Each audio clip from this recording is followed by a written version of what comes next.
Assalamualaikum warahmatullahi wabarakatuh. Perkenalkan, nama saya Rizky Zahra, NIM A1B119036. Di sini saya sebagai moderator dari kelompok 3. Kelompok 3 akan menjelaskan dan mempresentasikan tentang peranan interpersonal prinsip kerjasama.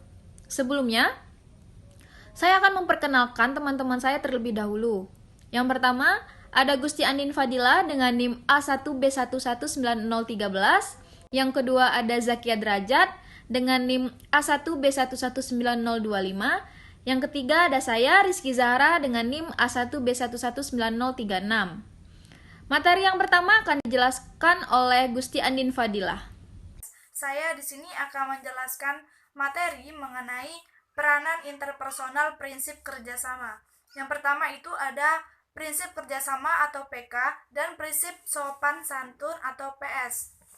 Nah, di sini mengapa sih PK itu dibutuhkan?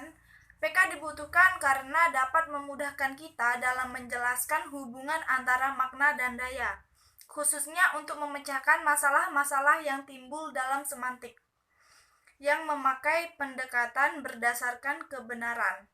Lalu, apa peran sopan santun pada prinsip kerja atau PK?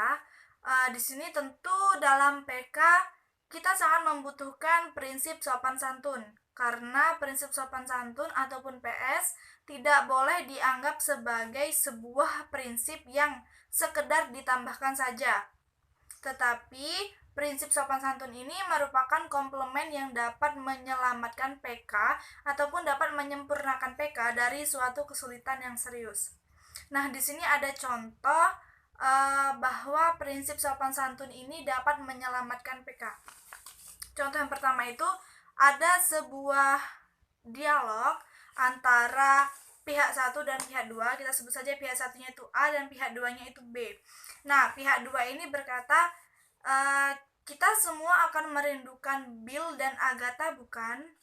Lalu yang si B menjawab, ya, kita semua akan merindukan Bill. Lantas, mengapa di dalam contoh ini dapat dikatakan bahwa PS dapat menyelamatkan PK? Karena di dalam contoh tersebut jelas B melanggar maksim. Kenapa? Karena pada dasarnya si A itu menginginkan si B mengiyakan semua pendapat A. Namun ternyata si B hanya mengiyakan sebagian pendapatnya. Nah, dari sini kita memperoleh implikatur bahwa penutur B berpendapat bahwa tidak semua akan merindukan Agatha. Tetapi mengapa penutur B tidak menambahkan kata-kata tetapi tidak merindukan Agatha? Padahal apabila si B menambahkan kata-kata tersebut, jelas si B tidak melanggar maksim hubungan dan maksim kejelasan. Nah, disinilah letak bahwa prinsip sopan santun itu dapat menyelamatkan PK. Disimpulkan di sini bahwa B di sini dapat bertindak lebih informatif dan taat pada PK, tetapi dengan kejujuran yang demikian si B bertindak tidak sopan terhadap satu pihak, yakni pihak Agatha. Karena itu untuk menaati prinsip sopan santun, B menahan sebagian informasi yang diinginkan si A, ataupun si B ini mengiyakan sebagian pendapat dari si A. Sampai di sini paham ya? Selanjutnya, selain PK dan PS ini ada juga PI, yakni prinsip ironi. Di sini di dalam buku Leach itu dapat dijelaskan bahwa PI ada kutipan, kalau Anda terpaksa menyinggung perasaan petutur, usahakanlah agar tuturan Anda tidak berbenturan dengan prinsip sopan santun secara mencolok, tetapi biarlah petutur memahami maksud tuturan Anda secara tidak langsung yang melalui implikatur. Nah, dari kutipan PI tadi dapat disimpulkan bahwa PI ini mempunyai ciri-ciri yang tuturannya terlalu sopan untuk situasi yang bersangkutan, walaupun prinsip ironi ini dapat melanggar PK secara terbuka.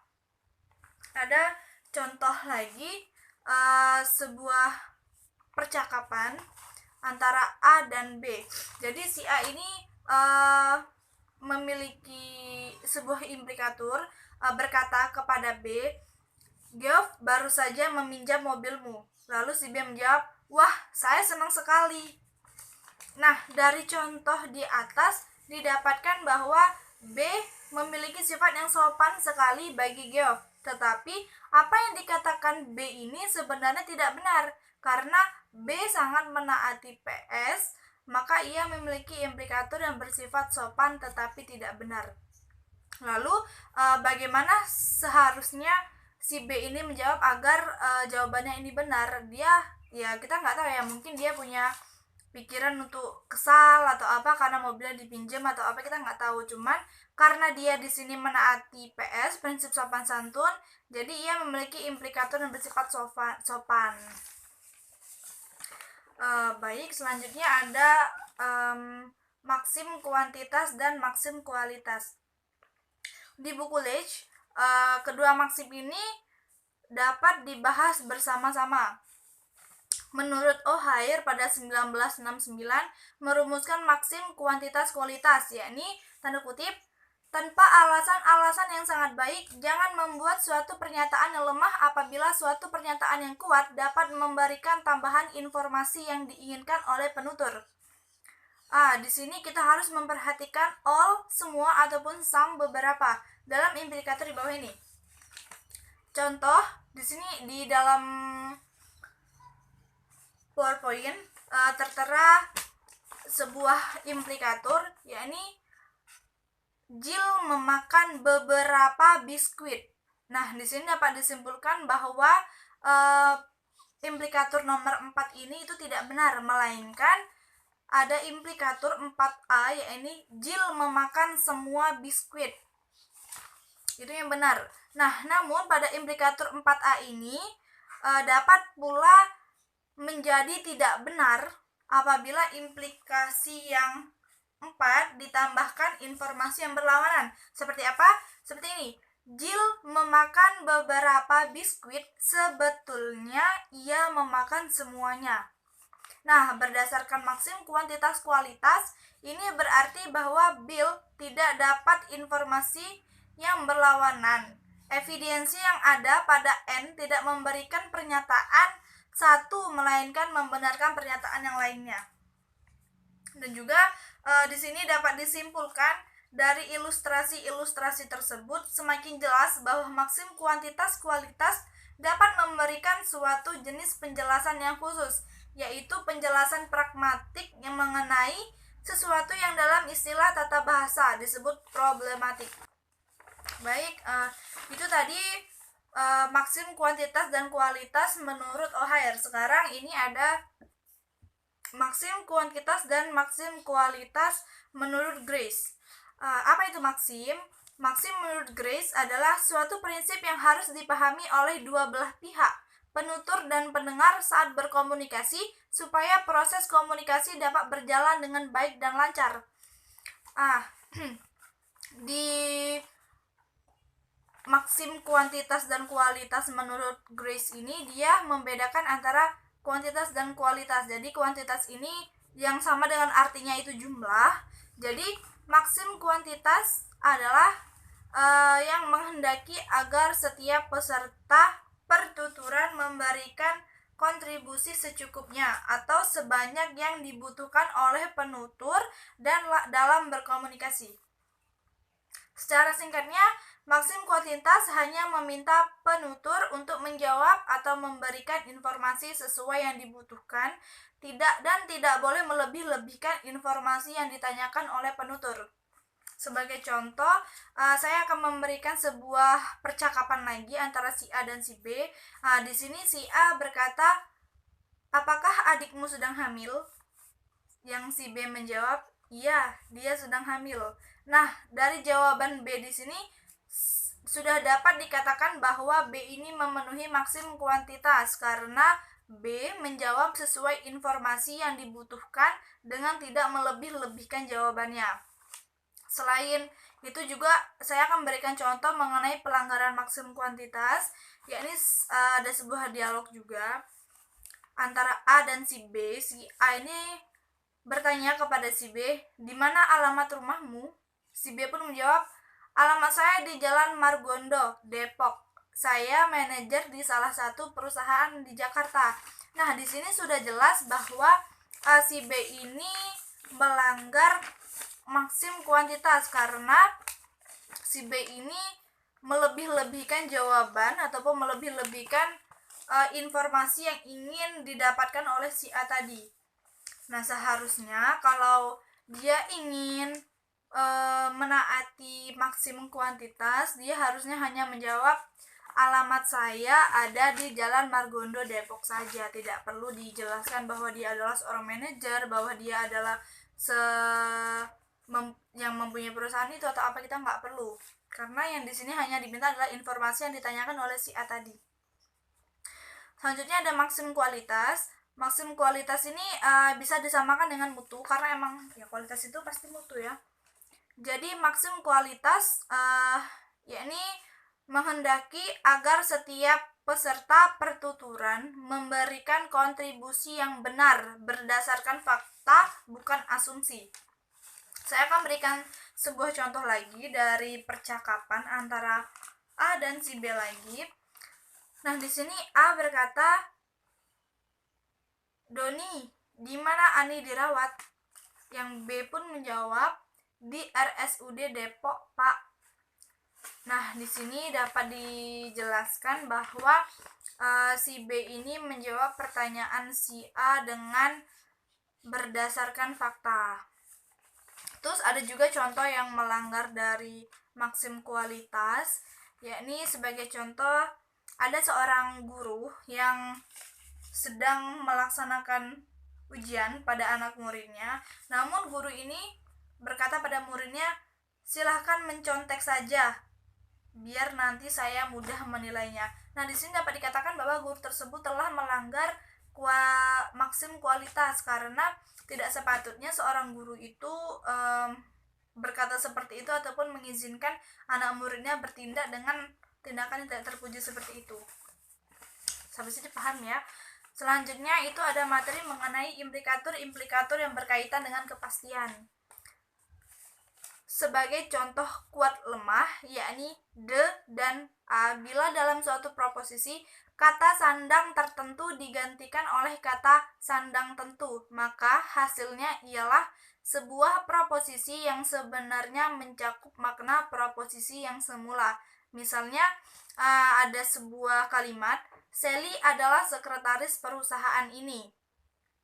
Nah, di sini bisa dicakup juga bahwa bisa dipastikan bahwa Sally ini merupakan seorang sekretaris walaupun bukan berada di perusahaan itu gitu. Maksim hubungan mengatakan usahakan agar informasi yang diberikan ada relevansinya. Ini telah menghasilkan beberapa interpretasi. Beberapa di antaranya mengartikan maksim ini sebagai sejenis keinformatifan yang khusus dan juga dikatakan bahwa maksim hubungan ini lebih tunduk pada maksim kuantitas. Nah, ada definisi yang lebih luas tentang relevansi, yaitu sebuah tuturan T gayut dengan sebuah situasi ujar bila interpretasi T dapat dianggap menyimbang pada tujuan percakapan N atau T. Tujuan-tujuan percakapan dapat mencakup tujuan-tujuan sosial, misalnya menaati sopan santun, tujuan-tujuan pribadi, misalnya mencari kotak coklat seseorang. Nah, ada contoh dari Smith dan Wilson tahun 1979 dalam halaman 174. Ini contoh percakapan yang diberikan oleh Smith dan Wilson antara si A dan si B, di mana si A ini bertanya kepada si B, A, where is my box of chocolates? B, I have got of trying to catch. Nah, di mana si A ini bertanya kepada si B, yaitu di mana kotak coklat saya, dan kemudian si B ini menjawab, saya harus mengejar kereta api. Jawaban ini tidak dapat dianggap sebagai suatu jawaban yang menunjukkan kerjasama karena si B tidak membantu usaha A untuk mencari kotak coklatnya. Tetapi pernyataan B ini tetap bisa dikatakan gayut bila jawaban tersebut diinterpretasi sebagai suatu keterangan mengapa si B tidak dapat menjawab pertanyaan si A. Nah, dalam fungsi yang demikian, sumbangan jawaban B pada tujuan percakapan agak negatif karena jawaban seperti ini memungkinkan B untuk mengakhiri percakapan tanpa berlaku terlalu tidak sopan. Nah, jadi dalam hal ini jawaban tersebut bukan menyumbang pada tujuan A, tapi pada tujuan B. Selanjutnya yaitu strategi sindiran dan ilokusi antisipasi. Interpretasi ilokusi tak langsung sangat bergantung pada maksim hubungan. Ketergantungan ini termanifestasi dalam strategi sindiran atau hinting strategy dalam buku Leach tahun 1980 halaman 112 sampai 114. Strategi sindiran sering lebih mudah dimengerti bila sebuah percakapan dilihat sebagai suatu dialog yang dipadatkan. Dalam dialog tersebut, strategi sindiran sekedar menggambarkan ujung konvensional dari skala relevansi. Pada skala relevansi ini, sebuah tuturan dapat diinterpretasi sebagai suatu ilokusi antisipasi. Misalnya, ilokusi "Can you answer the phone?" yang sebetulnya menyiapkan jalan untuk ilokusi "Answer the phone" yang tidak diucapkan. Nah, dalam praktik, N terus mengasumsikan bahwa jawaban atas pertanyaan antisipasi adalah yes atau iya. Tetapi asumsi ini tidak selalu benar. Nah, karena pertanyaan yang diawali oleh kata can tidak selalu berfungsi sebagai pertanyaan antisipasi saja, tetapi dapat juga berfungsi ganda, baik sebagai pertanyaan yang bertujuan mencari informasi maupun sebagai pertanyaan yang mengantisipasi suatu permohonan atau suatu perintah. Pertanyaan tak langsung. Istilah antisipasi juga berlaku untuk ilokusi bersyarat. Nah, sejalan dengan penalaran ini dapat diusulkan agar definisi relevansi yang tadi dikemukakan di awal dirumuskan kembali menjadi yang lebih relatif sebagai berikut. Sebuah tuturan T gayut dengan sebuah situasi ujar bila T sedikit banyak dapat diinterpretasi sebagai sumbangan kepada tujuan percakapan N atau D. Demikian penjelasan tentang maksim hubungan dan juga strategi sindiran dan ilokusi antisipasi. Maksim cara. Menurut Grice, maksim cara disebut di paling akhir dengan diusahakan agar mudah dimengerti dan jarang diberi penjelasan mengenai implikatur percakapan. Maksim cara dimasukkan ke dalam PK, yaitu membuat penggunaan bahasa agar mereka membuat tuturan yang jelas dan mudah dimengerti. Ada dua jenis kejelasan. Yang pertama, kejelasan menyangkut penggunaan sintaksis dan fonologi. Yang kedua, kejelasan menyangkut penyusunan sebuah peran yang mudah dimengerti. Selanjutnya yaitu ketidaklangsungan dan ketidakinformatifan pada negara. Kalimat positif tentu saja lebih banyak disukai daripada kalimat negatif. Contoh kalimat pertama, Abraham Lincoln tidak ditembak oleh Ivan Mazupa. Kalimat kedua, Abraham Lincoln ditembak oleh John Wilkes Booth.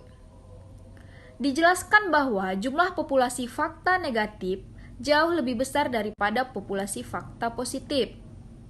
Misal, jumlah orang yang tidak menembak Lincoln berjuta-juta kali lebih banyak daripada jumlah orang yang menembaknya. Karena itu, kalimat pertama Kurang informasi bila dibandingkan dengan kalimat kedua, walaupun kedua kalimat itu benar. Ini dapat disebut dengan ketidakinformatifan negatif. Sekian presentasi dari kelompok 3, lebih dan kurang saya mohon maaf. Wassalamualaikum warahmatullahi wabarakatuh.